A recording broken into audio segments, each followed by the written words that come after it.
আচ্ছা বাবু, তোমার নাম বলতে পারো? হ্যাঁ, কি নাম বলো দিন? আমার নাম রোহান। রুয়ান। বাহ। তোমার বয়স বলতে পারো হ্যাঁ, কত? আমার দিকে তাকাও, আমার দিকে, আমার দিকে তাকাও, বাবা আমার দিকে তাকাও। বয়স কত? 5 বছর 8 মাসের আসার। 8 মাস। হ্যাঁ, ঠিক আছে। আচ্ছা দেখি তোমার গলায় যে টনসিলগুলো হয়েছে, হা করো তো বাবু দেখি। ও বাবা, কত বড় বড়! ও সর্বনাশ, কত বড় টনসিল তোমার গালের মধ্যে! হ্যাঁ, আচ্ছা আচ্ছা আচ্ছা আচ্ছা, ঠিক আছে ঠিক আছে, দেখি দেখি দেখি। আচ্ছা আচ্ছা আচ্ছা আচ্ছা, তুমি রুহানের বাবা? হ্যাঁ, আচ্ছা, এই রুহানের এই গলায় যে টনসিলগুলো আছে কতদিন আছে? 2 বছর। 2 বছর। আচ্ছা আচ্ছা, এখানে ওখানে টুকটাক ওষুধপত্র খায়, আবার ভালো থাকে, আবার এইভাবে হ্যাঁ হ্যাঁ, হয়ে আসছে, তাই তো?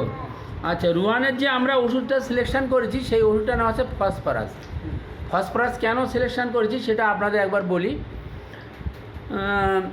সেটা একটা ওর 1 নম্বর ব্যাপার হলো, আচ্ছা রুহানের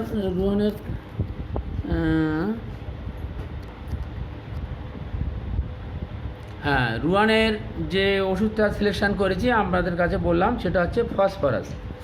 ফসফরাস আমরা ওনাকে সিলেকশন করেছি। কেন সিলেকশন করেছি সেটা আপনাদের একবার দেখিয়ে দেই।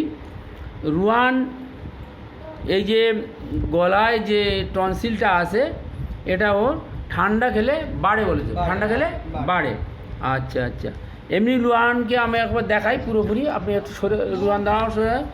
লিওন হচ্ছে দেখো, লিন থিন এবং সিলিন্ডার, রোগা পাতলা, এবং ও পড়াশোনায় ভালো, তোমরা বলেছ তো? হ্যাঁ, পড়াশোনা। তাহলে ও হচ্ছে ইন্টেলিজেন্ট। ওর মাইন্ডটা কি, আমরা এখানে মাইন্ডটা ওর লিখেছি হচ্ছে ইন্টেলিজেন্ট। ও কি পড়াশুনোয় ভালো। তাহলে ফসফরাসের রুগী, ফসফরাসের পেশেন্ট, তার ব্রেন শক্তি ভালো, পড়াশুনোয় ভালো, মেধা ভালো, এবং রেস্টলেস। ও খুব চঞ্চল, এক জায়গায় স্থিরভাবে থাকে না। আমাদের এখানে এসছে, ও কতবার যে কত জায়গায় গেল আর এলো তার কোনো ঠিক নেই। এখন আপনাদের সামনে দেখুন, ও এখনও সেই ফোন ঘাঁটাঘাঁটি করছে, প্রচণ্ড চঞ্চল, অস্থির।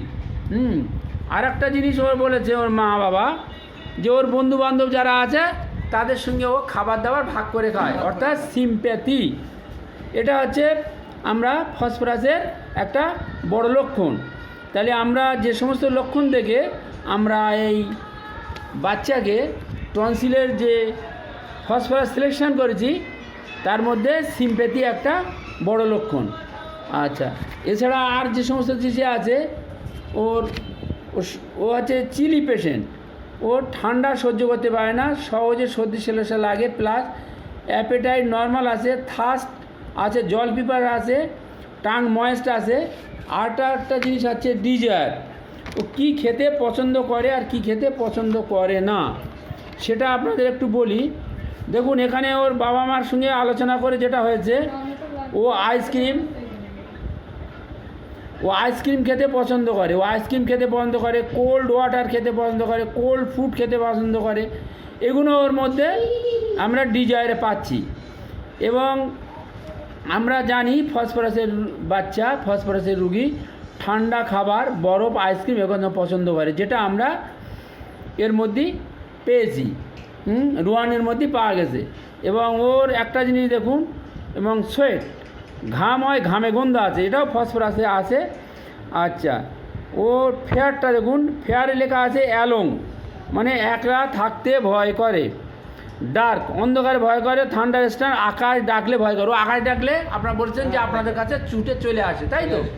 তাহলে এই সমস্ত সিমটম, সমস্ত কিছু আমরা দেখতে পাচ্ছি যে ফসফরাসের লক্ষণ।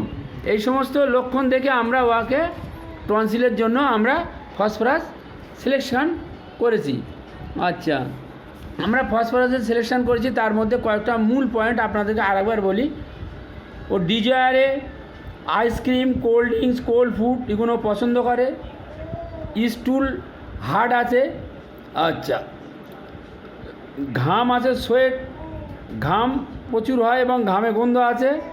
আচ্ছা, ফেয়ারে আছে অ্যালং, ডার্ক, এবং থান্ডার স্ট্যান্ড, আকাশ ডাকলে ভয় করে, অন্ধকারে ভয় করে, একা থাকতে ভয় করে, যেটা তার বাম্মার কাছ থেকে আমরা সংগ্রহ করেছি। মাইন্ডটা হচ্ছে কি, সে মানে খুব মানে বুদ্ধিমান, ইন্টেলিজেন্ট, পড়াশুনো খুব ভালো, রেস্টলেস, ছটফট করছে, আমাদের এখানেও এসে যেটা দেখলাম ছটফট করছে, এবং সিম্পেথি আছে, ও বন্ধুবান্ধব, ওর যাদের পরিচিত বন্ধুবান্ধব তাদের সঙ্গে ওর খাওয়া দাওয়া ভাগ করে মিলেমিশে খায়। এই সমস্ত লক্ষণের উপরে ফসফরাস সিলেকশন করা হয়েছে। ফসফরাস 0/1 আজকের এই দেওয়া হচ্ছে, এবং এটা খেয়ে আসবে, এবং পরবর্তীকালে 0/1, 0/2। এবং আর একটা জিনিস আপনাদের সামনে ওকে ধরে দেখালাম, ও লিন, থিন এবং সিলিন্ডার, ও রোগা, পাতলা, লম্বা টাইপের ছেলে। হ্যাঁ, ঠিক আছে, বাচ্চাটা আরেকবার আপনাদের দেখাই। আশা করি ওর সম্পূর্ণ সুস্থ হয়ে যাবে আমাদের এই হোমিওপ্যাথিক ওষুধে। হ্যাঁ, এই পর্যন্ত আপনাদের ফসফরাসের রুগীটাকে দেখালাম। আশা করি আপনারা ফসফরাসের রুগী সম্পর্কে অনেকটা উপলব্ধি করতে পারবেন।